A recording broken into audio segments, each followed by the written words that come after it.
Nagaan gooftaa isiniif haa baay'atu. Har'a taa'een akkam jirtu isiniin jedha. Bor waanan ta'u hin beeku. Maaliif beektu? Hundumti keenya hin duuna. Anis nan du'a. Hundumti keenya hin duuna. Maaliif jedha? Akkana agartan kan amma wayyaa gurraachan keedhee jira. Innis maalidha? Naman kaleessa dhaabbadhee wajjiniin waaqeffadhu. Naman kaleessa dhaabbadhee sagalee waaqayyoo walii wajjin share godhu.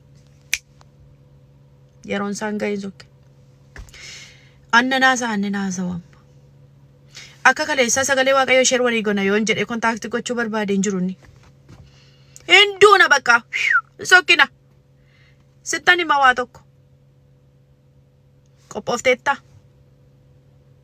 Jireenya isa kana. Isa sobdu afuuftu biyya lafaa kana keessa deemuuf Yesuusin qabatteetta. Utubaa jireenyaa isa ta'e jireenya bara baraa isa qabu yoo duuti kun asitti yoo duune darbinee isa jiraannu jireenya bara baraa kan qabu Yesuusin sana qabatteetta. Ergaan koo siif akkasii Yesuus sana qabadhu.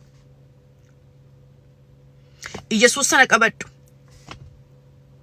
Duuti ijoollee Yesuusii fi nooraa ce'umsaati.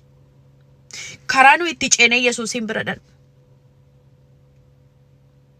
Duuti hundumaaf actually nooraa ce'umsaati garuu erga ceene booda exit like nooraa ce'umsaa yeroon isiniin jedhu exit qaba. One exit gara du'a bara baraa. The other exit jireenya bara baraa. Jireenya bara baraa sanatti exit gochuudhaaf har'a Yesuusin qabadhu. Jireenya biyya lafaa yoo ta'e hin guutu. Hin guutu si aaras hin galfachiisu. Maaliif fedhiin keenya yoo waa tokko har'a arganne bor waa tokko jenna yoo har'a waa tokko nu goote bor waa tokkotti dabalachuu barbaanna anumaa wajjiniin. Let me tell you something. Amma jireenya qabnu keessaa maaloodha kan isin hawwisiisu maaloodha kan isin qabachuu barbaaddan. Jalqaba harka kaafne maaloodha makiinaan oofaa jenna miti. Isa taane mana bareeda. Let me tell you something. Makiina qaba. Makiinaan an qabutti iyyuudha isiniin lakkaala. Makiinaan an qabutti amma yoo nasichi garagalshee makiinaan ko tokko kunoo tokko san keessa jiru lama isa kana sadii isa adii sana nagartu afur isa kana. Isinii galee tokko momeer makiinaa la kunno isa adii dudda duuba tokko jira tokko lama sadii afur shan makiinaa shan. Kanaafan isiniin jedha. Mana yoo ta'e yoo amma manuma koo bira jira laa kunno la kun mana kooti. Mana bareedaan qaba. Garuu fedhiin koo guuteera ammayyuu. Makiinaa isa guddaa isa. Yoo makiinaan ilaalan akka bishaanii na bira darbe ilaasa kanan jedha. Ittiin of jajuuf miti nan isiniin jedhaa jiru. Ittiin of jajuudhaaf yoo ta'e immoo of jajee miti. Followersonni koo walakkaan physically sababa na beekaniif. Fedhiin ijoollee nama fedhiin keenya hin guutu yoomiyyuu. Amma mana bareedaan qaba waaqayyoof galanna ta'u. Mana gara biraa yeroon argu immoo wayyoo mana kanaa kan ni bareedu. Makiinaa gara biraa wayyoo ya makiinaa kanaa kan ni bareedu. Isinii galee? Garuu maal godha kana hundumaa fudhannee deemnaa? Fudhannee hin deemnu hin hafa.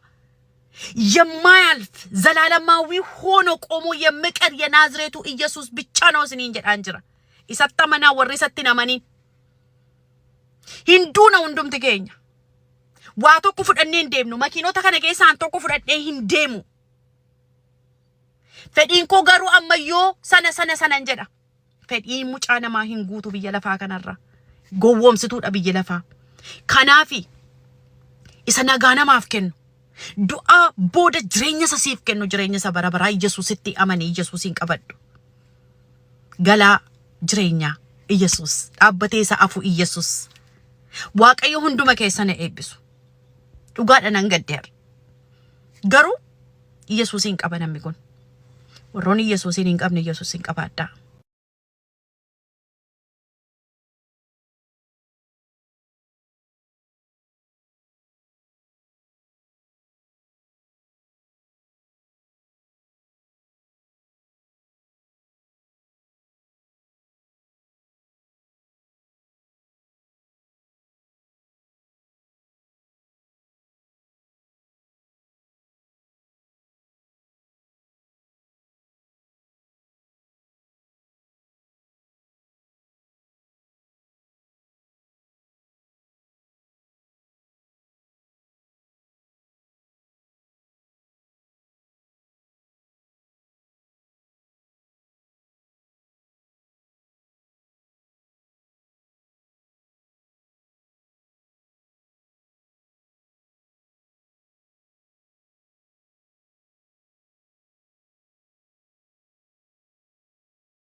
አጅሬው መጣ አሬ ማዶላታት ብላት ሊባ የባለፈው ኒያላ ወስደሻል ኒያላ ሾላ በቀደም ለታም በአዲሱ ደብተር ሾላ ኒያላ መልሰ ደግሞ ይሄ ሁሉ የለብኝ ተረጋጋ ማንኛውም ነገር በማውራት ነው አይደል አንድ ሳም በመናበብ ማይፈታ ነገር የለም አንተ ከዚህ ሱቅ የሞባይል ካርድ ወስዳል አልወሰድክም የሞባይል ካርድ የመቶ ብር አልወሰድክም እኔ